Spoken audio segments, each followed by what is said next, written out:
Bien, bonjour à toutes et à tous. Je crois qu'on ne va pas se représenter puisque Marie nous a déjà présenté, donc on va rentrer dans le vif du sujet.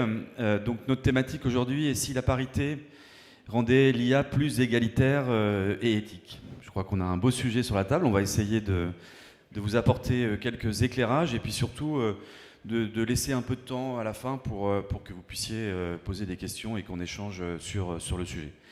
Alors peut-être en introduction, quelques chiffres pour planter le décor, puisqu'on parle souvent de parité, mais je crois que c'est encore plus parlant lorsqu'on a quelques chiffres à délivrer. Alors dans le secteur de l'assurance, c'est plus de 61% de femmes. Alors moi je représente les courtiers en assurance, donc je vais vous parler plus spécifiquement de la branche du courtage d'assurance. Et dans la branche du courtage, c'est 66% de femmes. Alors vous me direz, la parité, elle est plutôt dans le sens inverse, entre les femmes et les hommes. Mais parmi ces 66% de femmes, il y en a à peine 30% qui sont cadres. Et si vous montez d'un stade, dirigeant, c'est à peine 15%. Donc là, on voit bien effectivement qu'on a un sujet de parité.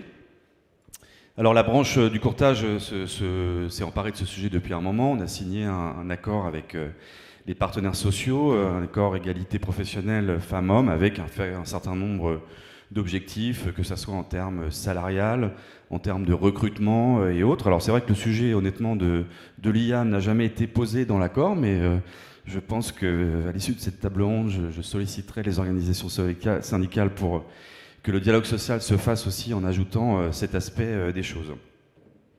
Alors, on parle beaucoup de parité, je crois que c'est peut-être important aussi que dans cette table ronde, on élargisse un peu le débat autour de la diversité, puisque la parité ne pose pas uniquement des difficultés avec l'IA en termes de genre, il y a d'autres sujets, donc on va essayer aussi d'élargir un petit peu plus donc, vers la diversité, puisque on voit bien, en tout cas dans le courtage aujourd'hui, que la typologie de nos cabinets de courtage ne reflète pas du tout, en termes de diversité, la réalité de l'économie dans laquelle les cabinets opèrent.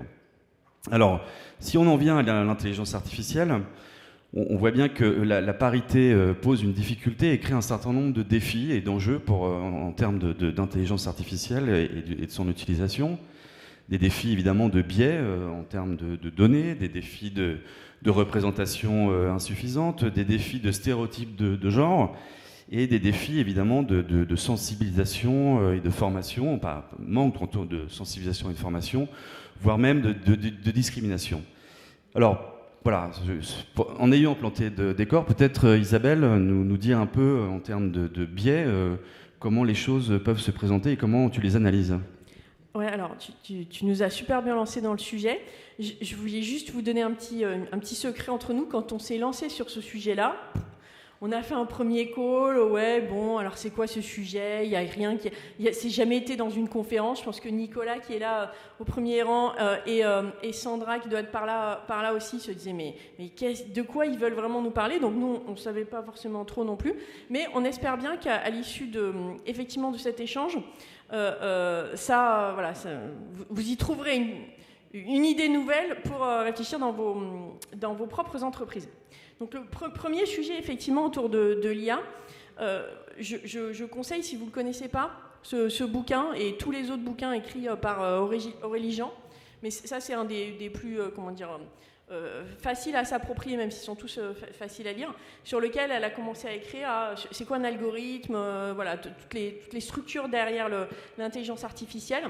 Et partie d'une culture, on va dire, franco-américaine, sur d'abord, on va dire, les biais ethniques, les biais racistes dans les algorithmes. Vous en avez sans doute entendu parler.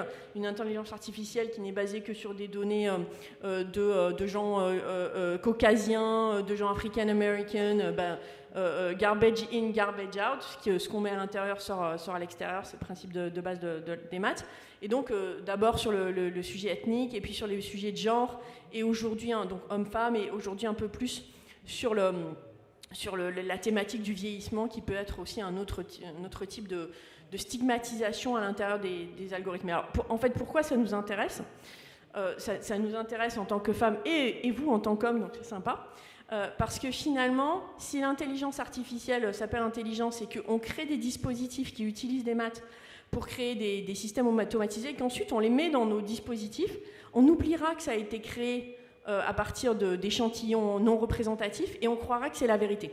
Donc le biais de genre le pire, c'est celui dont on oublie qu'il existe et dont on croit que l'algorithme qui crée des résultats est la vérité. Et donc la vérité, je vais vous prendre un exemple super simple. Vous prenez un échantillon statistique d'accidents de voiture et vous faites un screen en prenant comme variable le conducteur est une femme. Donc vous prenez un échantillon, vous mettez peut-être un homme et puis on va dire 99 femmes, hop, c'est votre échantillon. Vous faites tourner un algorithme, enfin, on va pas faire des maths, mais de trucs de base de stat maths, qui dit il faut prédire l'accident, l'intensité de l'accident, etc., en fonction d'un certain nombre de variables. Bah, la première qui apparaîtra, ça sera le genre. Il y en avait 99 femmes, 1 homme, et donc on pensera femmes au volant, mort au tournant, que les femmes, ce qui n'est pas le cas du tout, j'espère que vous le savez tous, c'est plutôt le contraire, que les femmes ont plus de risques d'avoir des accidents, donc dans nos dispositifs, on les considérera comme plus risqués. Donc la raison pour laquelle on s'intéresse au biais de genre, c'est pas tant pour le principe mathématique du biais de genre et pour le plaisir du modèle mathématique, mais plutôt parce qu'une fois qu'on a créé ces biais et qu'on les a intériorisés et instillés dans nos outils de gestion, dans nos outils de tarification, dans nos outils de relations clients, on oublie qu'ils existent et donc on oublie qu'ils ont été basés sur peut-être des échantillons qui n'étaient pas représentatifs. Je ne sais pas si ça vous fait réagir en tant qu'homme ou en tant que femme. Vas-y, tout à fait. Bon, alors après, pour respecter la parité, je prendrai peut-être la parole. En tout cas, je voulais te remercier, Isabelle, parce que c'est un sujet qui m'a séduit tout de suite. J'ai vu le sujet proposé dans la conférence. Je me suis dit, c'est le sujet auquel je dois participer. Alors certes, parce que je suis le seul homme dans la famille, donc ça me parle beaucoup, le sujet, mais aussi sur les vraiment sujets de fond que ça peut traiter. En tant qu'entrepreneur depuis longue date, c'est des sujets de diversité qui sont très importants pour moi et que je vois l'impact économique en fait sur l'entreprise, le fait d'avoir une diversité, une représentativité dans les différentes strates de l'entreprise. Alors pour être honnête, la première chose quand j'ai vu le sujet, il n'était pas évident, et j'ai posé la question à ChatGPT. Et ChatGPT, il sait tout sur tout. Alors je me dis, je ne vais peut-être pas le suivre à la lettre, mais je vais réfléchir un petit peu. Et la question, c'était comment je peux apporter un peu un témoignage dans ce débat-là. Et je voulais atterrer peut-être sur les sujets économiques et de l'impact économique de cette parité sur l'entreprise. Alors au-delà du sujet de RSE et de responsabilité, les biais, par exemple, c'est un sujet très important. Bien traité et bien représentatif, ça permet d'avoir une meilleure qualité de nos produits. Donc effectivement, une meilleure représentativité, une meilleure qualité de produit. Il y a plein de sujets en fait économiques. Je pense que tu pourras un peu donner quelques exemples aussi. Mais l'impact positif de cette diversité dans l'IA, tout comme d'autres secteurs, ça a un impact très positif. J'ai cité les biais, j'ai cité l'innovation aussi. L'innovation, le fait d'être un point de vue différent et complémentaire, on est forcément plus innovant. Et être plus innovant, on a forcément de l'avance sur le marché, etc. Donc voilà, je voulais juste apporter un petit témoignage sur l'apport économique, l'impact économique de cette parité-là sur l'IA et de façon plus large. Alors, je vais réagir aussi. Alors moi, quand on m'a parlé de cette conférence et le sujet de la conférence, déjà, c'est vrai que ça peut interpeller, d'autant plus que c'était plutôt, alors je ne me rappelle plus du titre, mais c'est comment la parité, elle apporte encore plus d'équité quelque part, enfin, c'est comme ça que je l'ai interprété en tout cas, comment la parité, elle peut apporter plus de parité dans l'IA pour plus d'équité, quelque part. Et pour moi, ça m'a paru évident, en tout cas comme sujet à débattre et comme problématique, parce qu'on sait qu'aujourd'hui, il y a un vrai sujet de biais, enfin voilà, l'IA déjà avant et l'IA générative encore plus. Je ne sais pas si vous vous êtes amusé à poser la question à ChatGPT. Moi, je l'ai fait il y a un an déjà. Quand on lui demande de décrire des métiers, parce que j'avais mon fils qui passait son bac et on voulait un petit peu l'accompagner pour ouvrir les champs des possibles. Et c'était assez frappant comment il associe le genre avec les métiers. Et systématiquement, c'était une infirmière, un ingénieur, un médecin, une secrétaire. Donc c'est vraiment très très frappant. Bon, depuis, il y a eu beaucoup d'efforts qui ont été faits, notamment sur les billets, sur les hallucinations et sur plein de limites de l'IA générative aujourd'hui, mais n'empêche que c'est quelque chose qui reste très très présente. J'aime bien aussi le fait de dire on ouvre sur la diversité, parce que c'est pas au fait, les stéréotypes qu'on peut avoir aujourd'hui de genre, clairement, ils sont existants. On les constate et on le voit tous les jours. Enfin, il y a eu des exemples. Amazon, tout récemment, qui a retiré carrément le bot basé sur l'IA générative dans ses processus de recrutement, parce qu'ils se sont rendus compte qu'ils discriminaient clairement les femmes. Donc voilà, c'est un acteur qui l'a constaté et qui en a tiré les conséquences. Il y a l'équivalent de Pôle emploi en Autriche. Ça aussi, c'était très très frappant, le constat qu'ils avaient fait donc, dans le parcours au fait d'accompagnement, de conseils en fonction des profils, en fonction des CV des personnes. Ils se sont rendus compte qu'au fait, à chaque fois qu'il y avait des postes en IT, c'était jamais des femmes, en fait. Alors que dans la base, ils ont vérifié, il y avait des femmes qui étaient tout à fait qualifiées et pour autant, elles n'étaient pas orientées vers ce type de poste. Donc c'est quelque chose, c'est pas une hallucination de notre part côté féminin, c'est une réalité qui est constatée aujourd'hui et c'est des biais sur lesquels il y a un travail, bien sûr, qui a été fait, mais on peut aussi voir d'autres types de discrimination au-delà du genre. Il y a l'âge, il y a l'handicap, il y a le niveau social. Donc le fait de parler de diversité, c'est vrai que ça permet de couvrir un petit peu plus largement. Et après, on a un sujet, tu parlais de formation, on a un vrai sujet aussi de la proportion des femmes. Donc là, on voit dans le secteur assurantiel de manière générale, mais en général, c'est dans les métiers de gestion qui sont très, très féminines.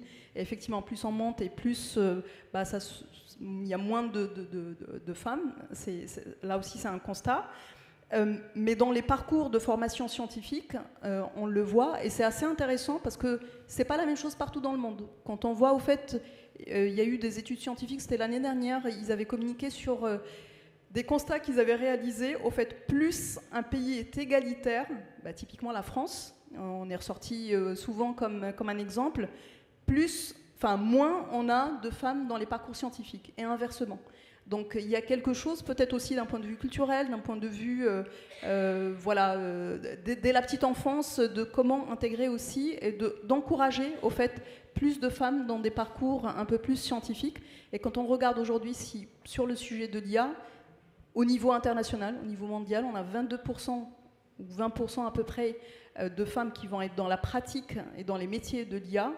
Quand on va dans la partie recherche, ça descend à 10%. Et quand on va dans la partie développement d'outils à base d'IA, ça en descend à 6%. Donc ça aussi, ça explique la présence de ces biais. Alors, c'est pas volontaire, mais quand même, ça explique cette différence aussi de perception. Et alors, je rebondirais bien sur quelque chose que tu as dit. Donc, on demande à l'outil IA, montre-moi des profils de gens travaillant dans l'IT, on va dire. J'ai fait l'expérience cette semaine avec une membre de l'association Parité Assurance, que vous connaissez peut-être, qui est très impliquée sur ces sujets-là et sur l'innovation, qui s'appelle Anne Gradvol, dans Copilot. Donc dans Copilot, puisque je pense que Microsoft a dû se prendre une méga charge sur ces enjeux de biais de genre, et comme parfois les Américains savent le faire, de là, ils vont là. Et donc sincèrement, faites-le si vous avez Copilot chez vous. Dans la partie, vous mettez « montre-moi des photos », je ne sais plus le prompt exact, mais montre-moi des photos de personas, persona travaillant dans l'IT. Je ne vous mens pas, je pourrais vous le monter sur mon téléphone pour ceux qui veulent après. C'est 4 femmes, et 4 femmes avec des lunettes et des queues de cheval, donc sur des postes de travail différents. Donc ça, clairement, ils ont flippé parce qu'on leur avait dit qu'il y avait trop de biais masculins sur l'IT, donc ils sont partis dans l'autre sens, mais qui n'a aucun sens, parce qu'il n'y a effectivement pas 100% de personas, de gens qui travaillent dans l'IT qui sont des femmes. Mais en tout cas, sincèrement, testez-le, c'est assez rigolo. Je voudrais rebondir aussi sur ce que tu dis sur la formation et témoigner. Je suis assez impliquée dans une école qui s'appelle l'ENSAE, qui fait de la StatMat, et qui, à l'époque où j'étais à l'ENSAE, c'était il y a très longtemps, on était à peu près 10% de filles. c'était vraiment pas beaucoup. Aujourd'hui, des années plus tard, sur la dernière propos, ils sont même pas 18%. Et donc quand on discute avec les profs là-bas, mais en fait d'où ça vient, les profs de maths disent ça vient de tout petit, en fait, de toute petite. Et quand tu parles de l'impact culturel, ça vient de quand elles sont, allez, on va dire en 4e ou en 3e, qu'on leur explique que non, les maths peut-être, mais la physique non quand même. Et puis si c'est les maths et la bio, pour faire peut-être PACES, enfin prépa médecine, mais bon, la physique bof. Et donc on le voit dans un autre genre de pyramide que ce que tu décrivais. En fait, il y en a de moins en moins à mesure qu'on avance entre le collège, le lycée, voire éventuellement la prépa ou la prépa intégrée. Et on a beaucoup dit, mais je pense que c'est très vrai, que la réforme Blanquer sur le caractère non obligatoire des mathématiques sur une génération a plus coûté aux filles qu'aux garçons, parce que les filles ont davantage que les garçons décidé d'arrêter les maths, ce qui leur a coupé un bras, une jambe, tout ce qu'on veut pour pouvoir ensuite aller sur ces carrières-là. Et je pense qu'effectivement, c'est un sujet d'éducation, de responsabilité du système scolaire français et des profs de maths et des profs de physique, et que si on n'agit pas petit, ça matérialise grand. Donc tu as plusieurs filles. Est-ce que tu l'as vécu chez tes filles ? Je voulais justement rebondir sur le sujet, effectivement. Et là, je réfléchis alors sans faire de la politique, mais c'est plutôt essayer de voir comment on peut faire de la discrimination positive. Ça veut dire que privilégier peut-être certains profils dans des secteurs. Moi aussi, j'ai ma fille qui a passé son bac l'année dernière. Elle se retrouve dans des classes prépa aujourd'hui qui est sous-représentée en termes de genre féminine. C'est vrai, et ça l'a toujours été. J'ai fait moi-même prépa il y a très longtemps, et je vois qu'il y a beaucoup de garçons par rapport aux filles. Et je pense que plus généralement, peut-être dans les métiers aussi, c'est d'inciter, voire légiférer pour essayer d'avoir de la vraie représentativité. Ça veut dire, comme on a légiféré pour avoir de la représentativité des femmes dans les postes à pouvoir, etc., dans les COMEX, il faut aussi légiférer pour dire que sur certains postes, notamment sur l'IA, qui a des aspects quand même d'éthique, et de société, c'est très important qu'elle soit vraiment très représentative. Donc je pense qu'au-delà de l'aspect économique, ce que je voulais aussi adresser, et j'ai eu l'opportunité de le dire là, c'est comment légiférer autour de tout ça et obliger quelque part les sociétés à diversifier les personnes qui travaillent sur ce secteur-là. Alors je rebondis juste sur l'aspect éthique aussi, parce que ça me fait penser aussi, parce que là on reste dans notre secteur assurantiel, ce sujet aussi de biais de genre, il nous préoccupe aussi dans les différents cas d'usage. Aujourd'hui, on parle beaucoup d'IA éthique, et dans cette approche d'IA éthique, c'est aussi la partie discrimination, au-delà de l'explicabilité, la transparence, etc. C'est comment ne pas, au fait, laisser faire des algorithmes qui pourraient virer vers des biais de discrimination, tout type de discrimination, que ce soit genre, diversité, ou on parle d'IA inclusif d'ailleurs de manière un peu plus globale. Et donc on a aussi une responsabilité en tant qu'assureur de s'assurer que ces biais-là et ces discriminations-là ne se retrouvent pas dans des algorithmes que nous on va utiliser derrière dans nos process, dans nos produits, enfin dans nos parcours et autres. Et donc là, on est vraiment sur des sujets d'éthique au-delà de tous les sujets qu'on a pu citer qui peuvent toucher plus ou moins à titre personnel et professionnel. Mais en tant qu'assureur aussi, on a une responsabilité là-dessus. Et peut-être parce qu'on met beaucoup de choses dans l'IA et l'IA générative. Là, ce dont on parle avec le sujet des biais, c'est tout ce qui finalement est basé sur des théories mathématiques je vais faire très basique, mais de la régression, sur lequel on fait une équation mathématique, un algorithme qui utilise un échantillon pour s'auto-valider et ensuite qui devient une formule qui est utilisée pour d'autres objets. Dans l'IA, donc ça, là, il y a effectivement un grand danger de mauvais input, mauvais output. Dans l'IA, il y a aussi d'autres composantes qui n'ont pas forcément ce même risque de biais. Si par exemple, c'est un outil qui compile un certain nombre de documents, donc l'objectif c'est on a 150 conditions générales de contrat, et plutôt que de se les palucher toutes pour savoir comment on souscrit, on a un padawan, comme on dit en science-fiction, un padawan qui permet d'apporter une réponse au lieu de se chercher search à la main sur les 250 documents. Là, n'y a pas forcément le même principe de l'algorithme, parce que c'est plutôt un super accélérateur de particules de Google pour trouver une information dans une masse d'infos. Et donc, à l'intérieur de cet univers qu'on globalise un peu, il y a des endroits où il y a, on va dire, plus ou moins de risques. Et c'est aussi une chose que Aurélie, à la fois dans les bouquins qu'elle fait, et puis dans les podcasts qu'elle fait, je ne sais pas si vous les écoutez sur France Culture, où elle décrit ça, en fait. Il y a des contextes où il y a un risque plus ou moins fort. Est-ce que hommes et femmes, on va faire un petit sondage, on a droit à un petit sondage. Donc hommes et femmes, est-ce que vous avez tous utilisé ChatGPT? Donc hommes et femmes, on va faire hommes d'abord. Ou d'autres Au moins une fois. versions, ça peut être... Voilà, pour votre vie perso, pour votre vie pro.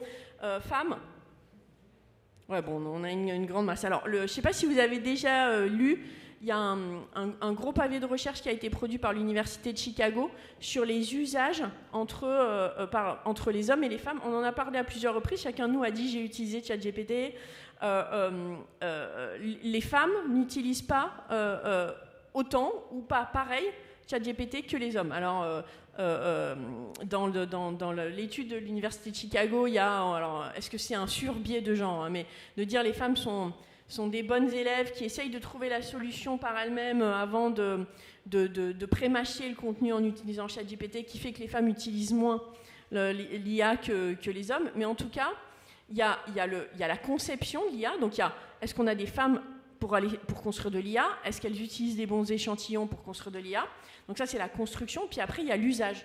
C'est-à-dire, est-ce que les hommes et les femmes, que ce soit dans leur vie pro ou dans leur vie perso, utilisent ces outils de la même façon? Alors, est-ce qu'à terme, tout le monde convergera sur le même type d'usage ou la même intensité d'usage? Aujourd'hui, d'après cette étude qui est super intéressante, c'est pas le cas. C'est-à-dire que les hommes et les femmes, quand ils n'utilisent pas, ni à la même intensité, ni pour les mêmes questions, ChatGPT. Donc, je ne sais pas si dans vos familles, quand vous comparez ce que vous, les hommes ou femmes de votre famille font, mais voilà, il semblerait que tout le monde n'a pas le même usage. Alors, ce qui me paraît assez naturel, en fait, quand on parle de parité, diversité, c'est pas forcément avoir le même comportement hommes et femmes. On est différents, et c'est pas parce qu'il y a Vénus et autres, mais on est fondamentalement différents, mais complémentaires. Donc, moi, ça me choque pas qu'on soit différents dans l'usage, qu'on soit différents, mais par contre, il faut qu'on soit vraiment tous représentés dans ce domaine-là qui est très sensible justement aux biais, notamment, et pour que ça soit représentatif de la société. Oui, moi je voudrais revenir sur l'aspect éthique en fait qu'on a évoqué rapidement. Est-ce qu'il faut finalement réglementer pour arriver à davantage de parité vis-à-vis des biais qu'on découvre dans l'IA? Moi je suis pas un fervent défenseur quand même de plus de réglementation. Alors l'IA Act qui a été voté l'année dernière finalement est quand même un texte assez souple.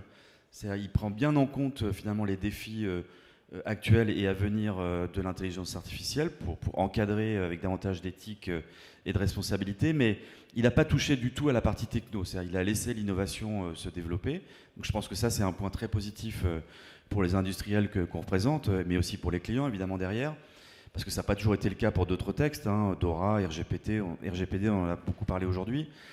Mais donc instaurer plus de réglementation en mettant des quotas ou que sais-je, je pense qu'on dérive vers d'autres biais en fait, puisqu'à un moment donné, le quota fait que mécaniquement, vous inversez en fait la tendance et vous vous retrouvez dans une disparité de plus de femmes et de moins d'hommes. Donc je ne pense pas que ça soit l'objectif à atteindre. En revanche, on a parlé d'acculturation au sujet, de prise de conscience et dès le plus jeune âge, parce que c'est vrai que moi j'ai également deux filles, donc je suis bien conscient des difficultés que ça peut représenter aussi par moment, pour elles en particulier, mais donc dès le plus jeune âge, de faire prendre conscience de cette difficulté de parité que nous avons en France, mais évidemment dans d'autres pays également, et de l'intégrer petit à petit. Alors c'est un chemin assez long, et je pense que nous, en tant que dirigeants, on a cette responsabilité aussi au quotidien, que ce soit vis-à-vis de nos équipes et de nos collaborateurs, mais aussi, en tout cas en ce qui me concerne, en parlant au nom d'une profession, de porter ce message nous avons la responsabilité en tant que dirigeants d'œuvrer vers plus de diversité, de plus de parité, notamment à l'intérieur de la diversité, parce que c'est aussi par là que ça passe, pour laisser aussi de la liberté d'entreprendre et moins de contraintes qu'on a suffisamment dans notre métier par ailleurs.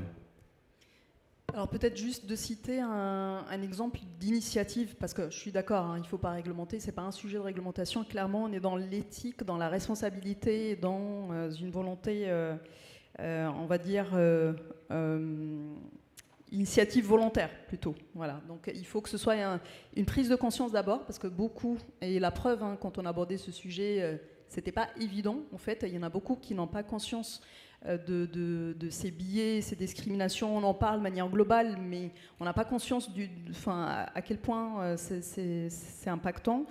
Par contre, qu'il y ait des initiatives, et je pense la French Tech qui ont lancé un pacte parité pour une IA justement inclusive. Alors parité parce que c'était vraiment axé sur comment encourager à la fois des jeunes filles à suivre des parcours scientifiques et autres, justement pour remédier à ces biais, mais aussi comment accompagner des startups, des entreprises technologiques pour qu'elles aient aussi, d'un point de vue dirigeant, des femmes pour servir de modèle aussi, parce qu'il y a aussi une absence de modèle, entre guillemets, pour ces jeunes filles, pour qu'elles puissent s'orienter aussi sur ce type de métier. Et c'est intéressant ce que tu disais tout à l'heure. En France, j'avais regardé des statistiques, des doctorants en technologie, sur des filières tech, on est en baisse de 9% en France, de femmes présentes en doctorant, alors qu'en Europe, on est à plus 19%. Donc il y a un sujet aussi,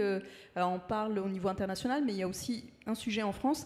Et donc on a de plus en plus comme ça ce type d'initiative aussi, soit c'est French Tech qui a eu cette initiative, mais c'est aussi de notre rôle, je pense, en étant dans cet écosystème, de pousser à encourager ce type d'initiative, en faire parler. C'est pas réglementaire, ça c'est clair, ce sera pas réglé par de la réglementation, mais par de la prise de conscience et de l'action. Vraiment encourager, et chacun à son niveau. Je pense qu'on peut, une fois qu'on a conscience, on le prend en compte quand même. Et je pense que fut un temps, les filles qui n'avaient pas envie de faire de physique, elles faisaient pas de maths, elles faisaient des maths et de la bio pour aller plus vers la médecine. Et puis ensuite, quand l'univers de la stat math, parce qu'avant, ça s'appelait pas la data, ça s'appelait la stat math, c'était beaucoup moins glamour que l'intelligence artificielle. Maintenant, ça devient des super parcours, mais à l'époque, il n'y avait pas grand monde qui voulait y aller. C'était un truc pour grosses lunettes, à faire du sas, tac, tac, tac.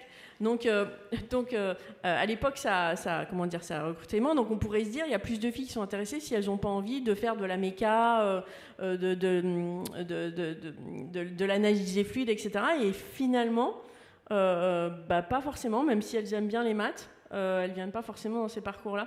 Donc c'est aussi sans doute une réflexion à avoir sur la façon dont on parle de ces métiers, dont on fait des sensibilisations effectivement dans les collèges, etc. Parce que je pense que ça, pour un certain nombre de filles, si elles n'ont pas un minimum de compétences sur ces sujets-là, elles n'auront pas de boulot en fait. Parce que demain, l'IA, ça sera dans la com pour générer des vidéos et des photos, ça sera dans la RH pour trier des talents, ça sera dans n'importe quel métier. Et donc si on n'a pas un minimum au moins d'acculturation et de sensibilisation, en fait, on sera sorti du marché. Et je pense que c'est vrai au sens de la diversité, de l'inclusion en général, mais c'est pas une compétence comme ça en plus en fait. Le digital et la data, c'est un truc maintenant que chacun doit maîtriser un minimum. Et pour nous, d'ailleurs les hommes et les femmes de nos entreprises, c'est important de les acculturer aussi à ça. Parce que c'est pas... Là, on a beaucoup parlé des jeunes, faire venir des jeunes sur ce métier-là, etc. Mais il y en aura déjà peut-être pas assez. Et puis, on a plein de gens dans nos équipes qui sont super smart. Comment on les amène à être utiles sur le sujet de l'IA en les formant, en les reformant, en les acculturant. Ça, c'est un autre challenge aussi. C'est pas forcément plus facile. C'est pas facile de recruter des filles qui font de l'IA. C'est encore moins facile, peut-être, d'acculturer ou de donner envie d'aller sur ces sujets-là à nos propres collaboratrices. Bah écoutez, on va peut-être essayer de conclure pour laisser aussi la place à quelques questions dans la salle. Alors c'est vrai qu'on a une journée un peu morose aujourd'hui, il pleut beaucoup et j'espère qu'on ne vous a pas plombé l'ambiance avec tous ces biais en fait qui finalement nous donne un autre éclairage que ce qu'on pouvait avoir dans nos consciences.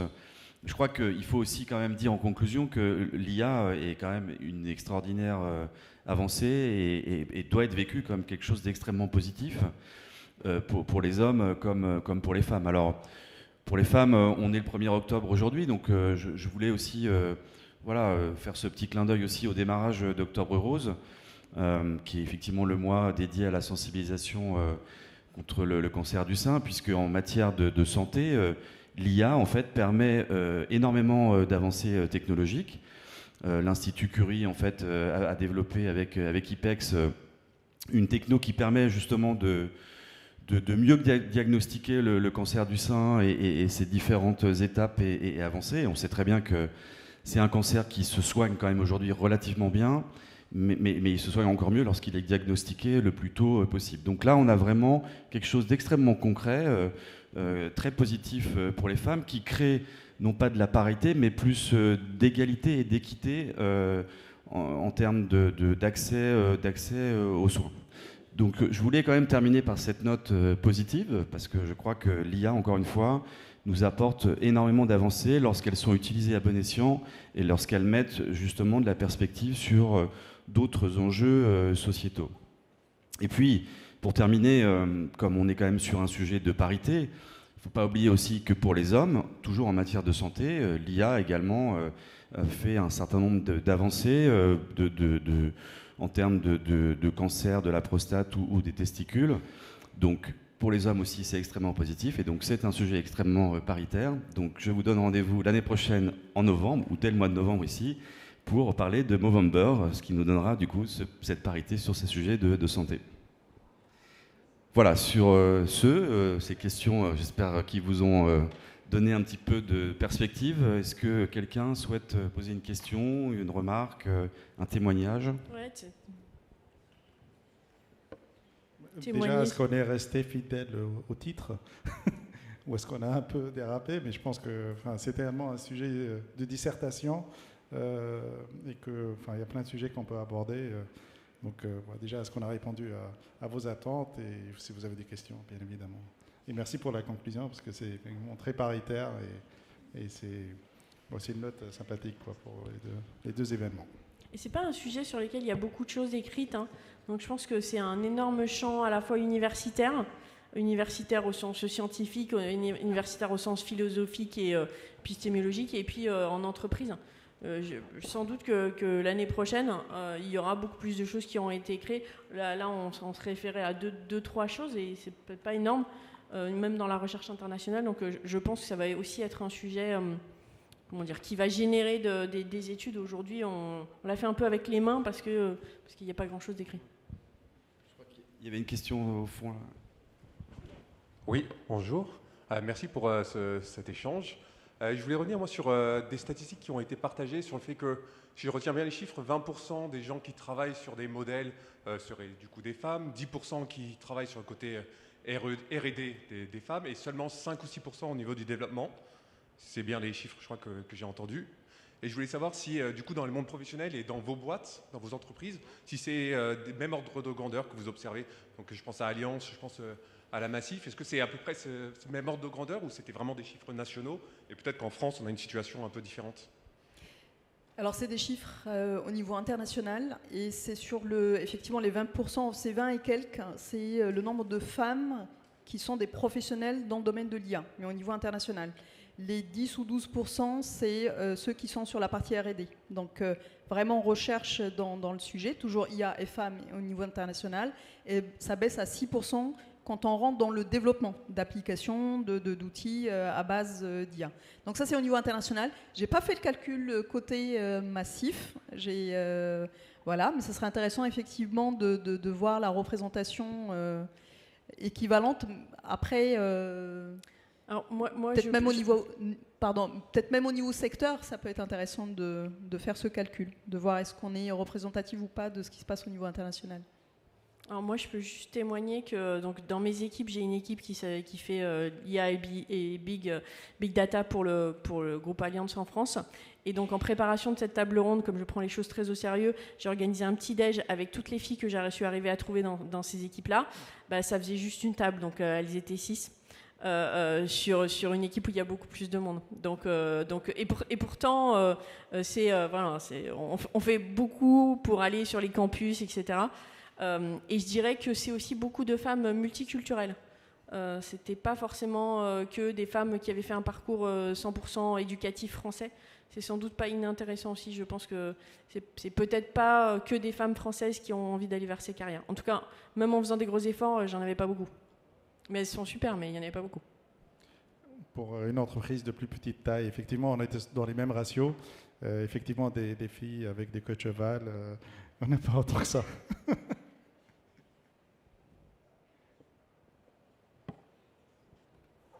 Autre question, témoignage, remarque?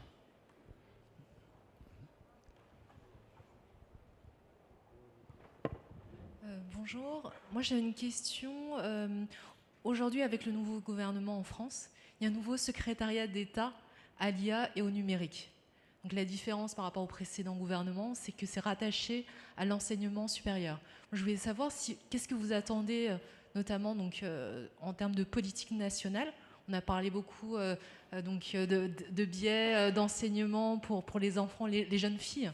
Est-ce que vous attendez quelque chose au niveau national ou peut-être plus au niveau européen? Alors là, je ne sais pas si on est les plus pertinents pour attendre quelque chose où on verra ce qu'on obtient. Moi, je me dis juste que si c'est lié à l'enseignement supérieur, qu'on fait tout ce qu'on vient de dire, hein, où on considère qu'effectivement le numérique est totalement connecté avec le sujet éducatif. Je veux dire que peut-être juste ça, parce que j'ai pas pu écouter notre Premier ministre faire son discours de politique générale. Donc déjà, peut-être juste ça, je trouve que c'est un bon signe. Faire un lien entre l'enseignement supérieur et la recherche et le numérique, je trouve que c'est un bon signe, mais je sais pas encore, on verra. Et moi, je dirais que c'est plutôt positif, parce qu'effectivement, le fait d'avoir déjà quelqu'un de dédié et que l'IA ressorte, on n'est plus que dans le digital ou dans la tech ou dans l'innovation, c'est plutôt positif. Et que ce soit porté par une femme, c'est aussi un très beau parcours aussi. Donc, on parlait tout à l'heure de rôle modèle, je pense que c'est important. Et le lien avec l'enseignement, ça reboucle avec les parcours, mais c'est du long terme. Ça ne se fait pas malheureusement one shot, hein. C'est des générations encore à venir. Oui, c'est vrai que précédemment, c'était un secrétaire d'État qui était rattaché à Bercy, effectivement, donc avec une vision très French Tech, licorne, ce qui était très bien en termes de développement économique pour le pays et pour l'innovation qu'il y avait derrière, parce qu'on était quand même très en retard depuis un certain nombre d'années. Donc je crois que là, depuis plusieurs années, on a rattrapé ce retard. On a réussi à créer des pépites en France, on a réussi à les incuber et à donner des moyens financiers pour qu'elles puissent se déployer. Donc moi, je partage complètement ce qui vient d'être dit, c'est-à-dire que la perspective de le rattacher justement à l'enseignement supérieur va permettre de passer un cran différent et supérieur, qui va être de développer les compétences et d'axer en fait sur la formation. On l'a dit à plusieurs reprises, il y a des biais en fait dans le type de formation que vous suivez. Il y a effectivement peut-être assez peu de formations encore dédiées sur ces sujets de data en général, même s'il y en a quand même quelques-unes, mais par rapport à d'autres pays, on est en retard. Donc je pense que c'est un signal intéressant. Alors après, qu'est-ce qu'il faut en attendre ? Je ne sais pas si on peut attendre grand-chose de ce gouvernement, vu le contexte politique dans lequel on est, mais en tout cas, on sera force de proposition, ça c'est une certitude, pour justement essayer de faire toucher du doigt en fait, au pouvoir politique les sujets qu'on a évoqués aujourd'hui, qui sont, de mon point de vue, pas forcément identifiés, et je le dis très modestement, parce que moi je ne les avais pas forcément non plus identifiés avant cette table ronde, donc merci de l'avoir organisé, parce que je pense que ça ouvre effectivement des perspectives pour éveiller les consciences, et éveiller les consciences, et aussi éveiller les consciences de nos politiques. Oui. Et je dirais que sur le... je ne sais pas si c'est un conseil, mais pas oublier que sur les A, il ne se passe pas que des choses aux US ou à Paris. Il y avait la semaine dernière à Berlin une grande conférence AI and Women, où il y avait, alors je l'ai su trop tard pour pouvoir y aller, mais énormément de femmes en Allemagne qui travaillent sur ces sujets-là. Je pense que on a le tropisme de se dire tout ce qui se développe en AI, c'est américain ou c'est peut-être français, mais il faut regarder ailleurs. En tout cas, visiblement, ce qui s'est passé à Berlin, il y avait beaucoup d'idées. Moi, j'ai pas vu une conférence. Encore une fois, je crois que notre table ronde, c'était une idée un peu saugrenue comme ça entre nous, mais j'ai pas vu une conférence en France sur AI et Women. Peut-être que ça pourrait être un sujet pour une grande conférence comme à Berlin. J'avais une petite question. Catherine Lardy, je travaille au sein du groupe IMA, et pour que vous reveniez l'année prochaine, en octobre ou en novembre, pour continuer la réflexion. Vous avez parlé d'un certain nombre de diversités, la diversité de genre, la diversité de race, et vous avez abordé l'IA sous un angle du métier tech. Aujourd'hui, on voit que dans d'autres pays, les gens qui travaillent sur l'IA, il y a aussi des littéraires, des philosophes, des sociologues, des sémiologues. C'est pas encore très ancré dans notre culture. C'est très certainement aussi un besoin de diversité et aussi un besoin pour analyser le principe un peu fondamental qui est quand même le langage, qui est aussi une discipline littéraire. Est-ce que vous, dans vos entités, vous réfléchissez déjà à l'intégration de ce type de profession ? Ce que j'entends là, c'est plutôt les cas d'usage en fait de l'IA. L'IA, je pense que c'est à la base aussi, c'est on va dire un concept technologique qui permet de traiter une masse de données, etc. Après, elle ne trouve aucun intérêt s'il n'y a pas des cas d'usage. Effectivement, tous ces métiers-là doivent être représentés et chacun, dans son périmètre, il a des besoins particuliers. Et les métiers, ils sont encore, ils sont à la manette par rapport à la définition des besoins qui peuvent attendre de l'IA, de l'IA générative ou l'IA machine learning, etc. C'est vrai qu'on a été beaucoup axé tech parce qu'on parle de développement d'algorithmes, donc forcément. Nous, au sein de la Massif, clairement, c'est quelque chose qu'on adresse, c'est-à-dire tous les métiers et comment, en fait, impliquer les métiers, impliquer des experts de leur propre métier. Donc là, en l'occurrence, voilà, c'est d'autres types de profils. Mais pour l'ensemble des métiers, c'est de se dire comment les acculturer, qu'ils prennent conscience de comment l'IA, au fait, elle impacte directement leur métier et les accompagner dans une montée en compétences. Donc on est plus sur cette approche-là que d'aller chercher des nouveaux types de profils, et encore moins des philosophes. Effectivement, le fait d'avoir de temps en temps ce type d'inspiration, d'ouverture, de réflexion là-dessus, mais ça va être plus du ponctuel au fait aujourd'hui.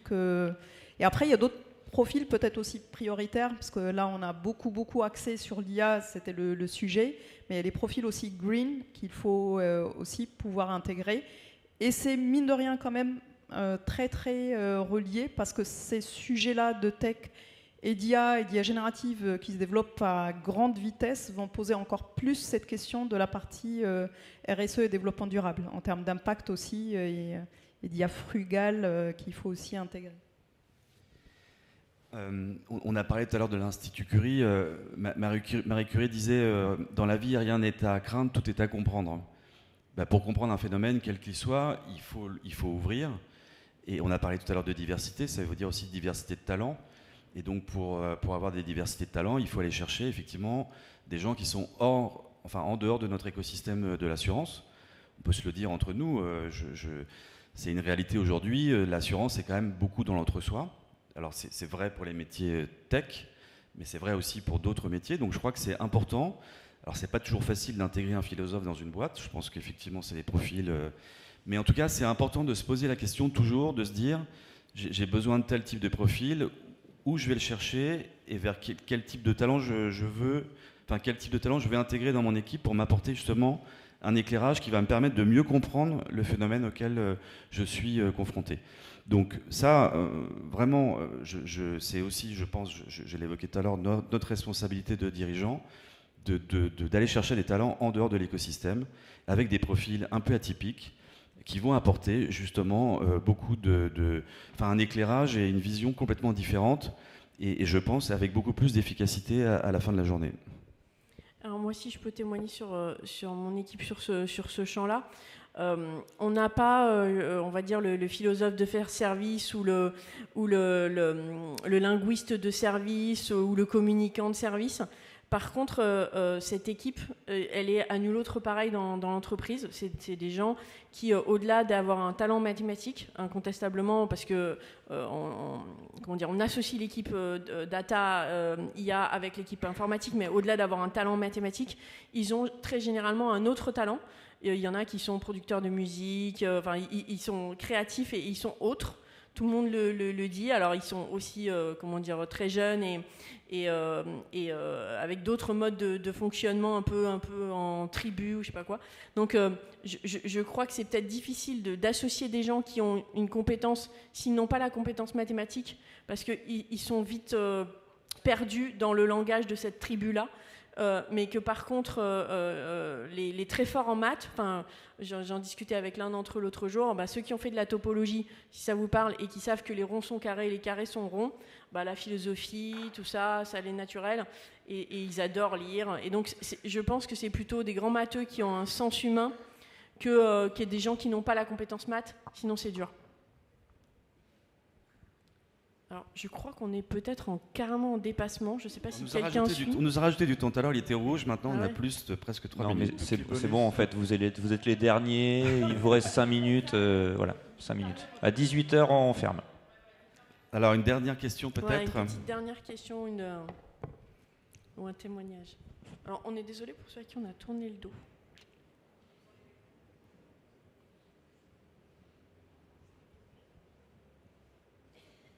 Bon, en tout cas, regardez les bouquins d'Aurélie, France Culture, cherchez des articles.